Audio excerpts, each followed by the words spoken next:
날마다 말씀과 동행하는 동행 묵상 시간입니다.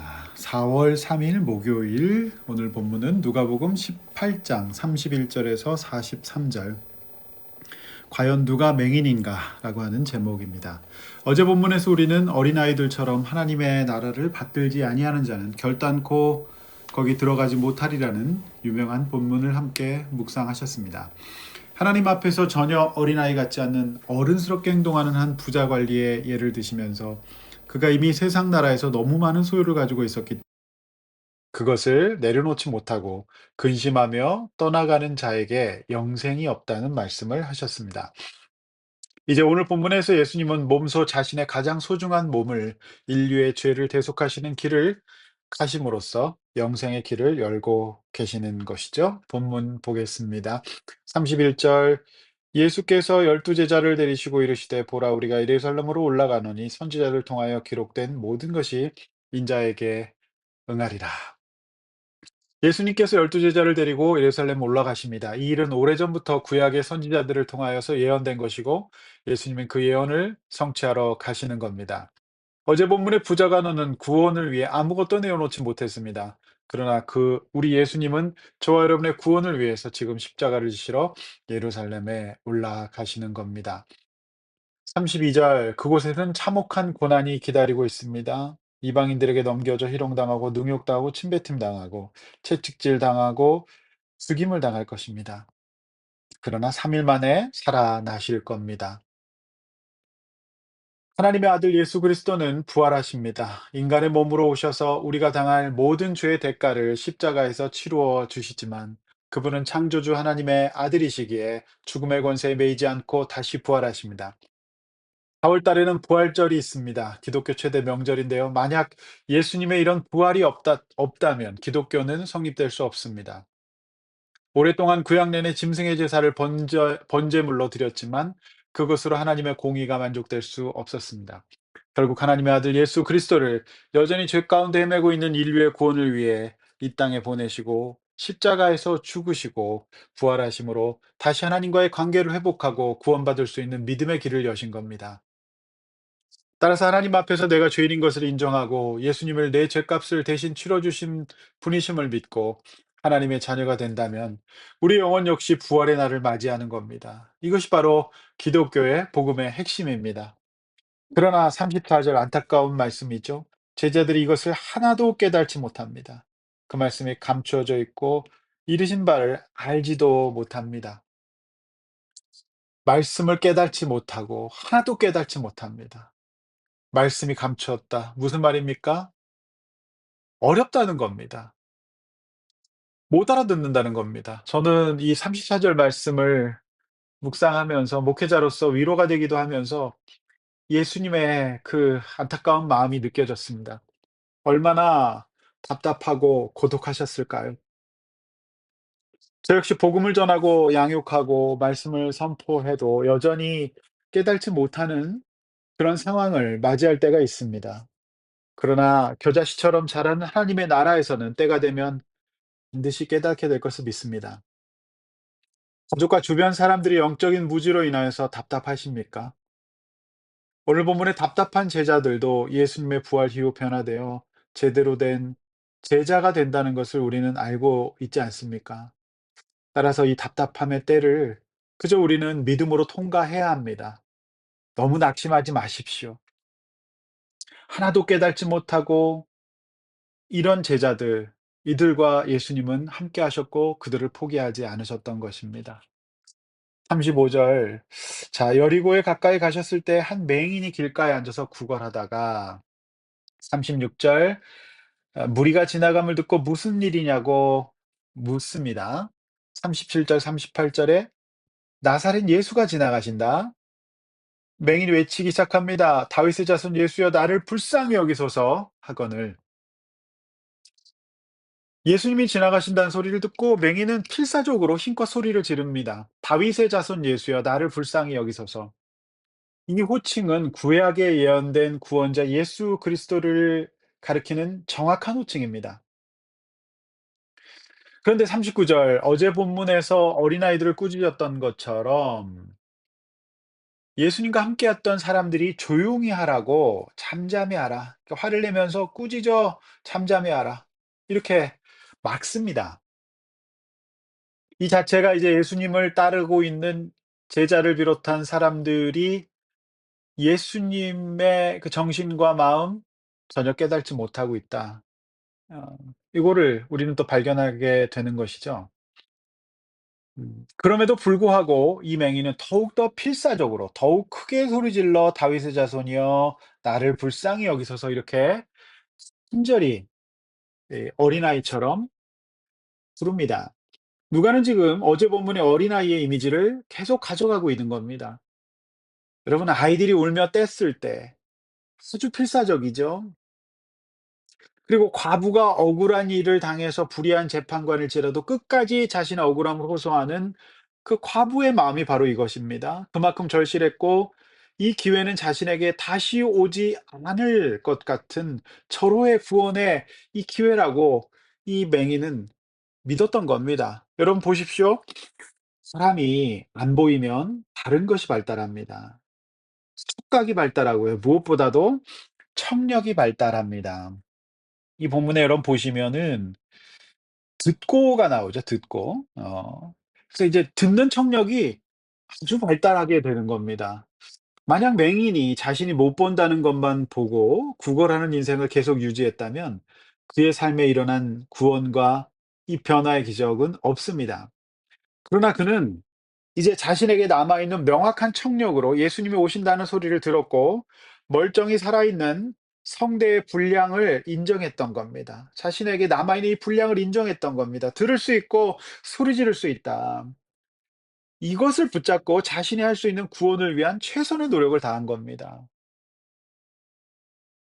할 수 없다 하지 마시고 여러분 구원을 위해서 나의 변화를 위해서 내가 할 수 있는 최선을 다하시면 됩니다. 못하는 거 자꾸 인식하시면서 절망하지 마십시오.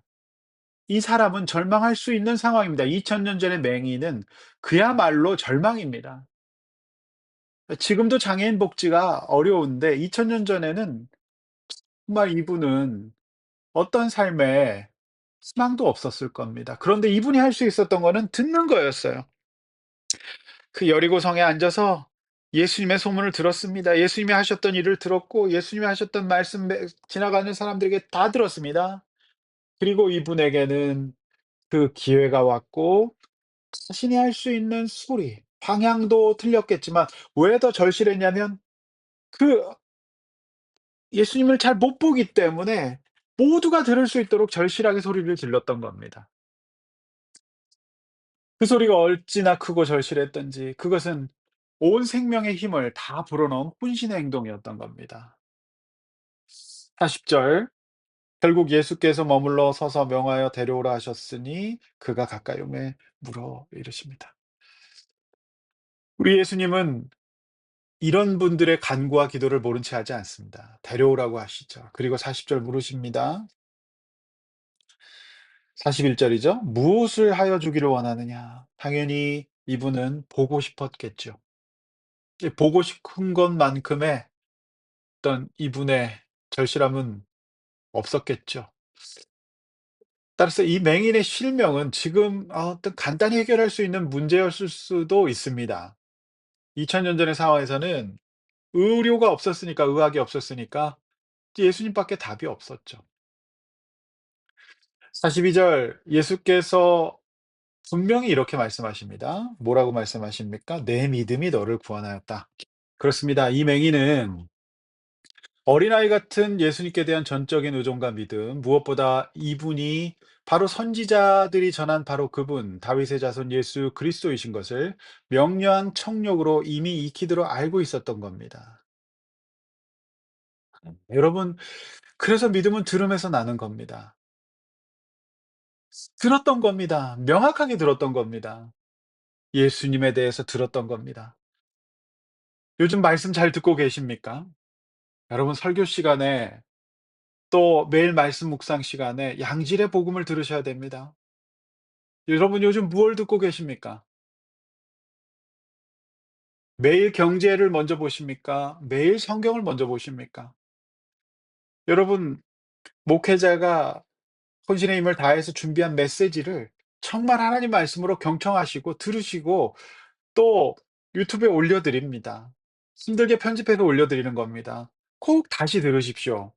동행 묵상 다시 들으십시오. 매일 들으십시오. 뭘 듣고 계십니까? 들음에서 난 믿음이 그를 구원했기 때문에 우리가 뭘 듣는 거는 굉장히 중요합니다.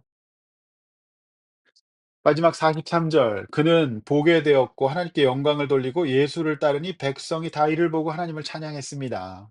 인상적인 말씀이죠. 그는 보게 되었습니다. 과연 그의 믿음대로 뜬 눈을 가지고 그가 무엇을 했습니까? 예수님을 따랐습니다. 그렇습니다. 뜬 눈으로 세상 보고 여행 다니고 죄 짓고 그럴 수 있지 않습니까? 그동안 못했던 거 아니겠습니까? 그러나 이 맹인은 그 눈뜸의 목적이 예수님을 따르는 것이었던 것 같아요. 하나님 나라를 보고 싶었던 겁니다. 예수님을 더 잘 보고 싶었습니다. 여러분이 바라는 기도 응답의 목적은 무엇입니까? 세상 좀 보고 싶어서 아닐까요? 그렇다고 한다면 내가 드리는 기도의 응답이 늦어지는 이유가 혹시 그 목적이 잘못되어서는 아닐까요? 기도는 내용보다 목적이 중요합니다. 우리는 기독교 아닙니까? 세상 종교는 그런 거 안 따집니다. 그래서 기복적으로 가는 거죠. 나에게 도움이 되지 않는 응답을 하나님께 나를 사랑하시고 나를 구원하시고 나를 하나님의 자녀와 성전으로 이 땅에 하나님의 대사로 부르셨는데 나에게 도움되지 않고 그 목적에 합하지 않는 응답을 하실 리가 없지 않을까요? 잘 한번 생각해 보시기를 바랍니다. 맹인 사건이 인상적인 것은 지금 제자들이라고 하는 사람들이 하나도 못 깨닫습니다. 그리고 이 말씀이 무슨 수수께끼처럼 감춰져 있습니다. 그들은 사실상 눈뜨고 있었지만 하나도 보지 못하는 영적 맹인이었다는 말입니다. 그러나 여리고의 진짜 맹인은 들었고 말씀을 알았습니다. 믿음이 있었습니다. 오늘 예수님 앞에서 여러분은 지금 눈을 감은 자입니까? 눈을 뜬 자입니까? 과연 누가 맹인인 겁니까? 바로 오늘 본문에서 이 누가는 그것을 저와 여러분들에게 묻고 있는 겁니다. 기도하시겠습니다. 하나님 아버지, 하나님 앞에서 눈뜬 자가 되기를 원합니다. 아무것도 못 봤던 여리고의 맹인은 말씀을 듣고 눈을 떴던 겁니다.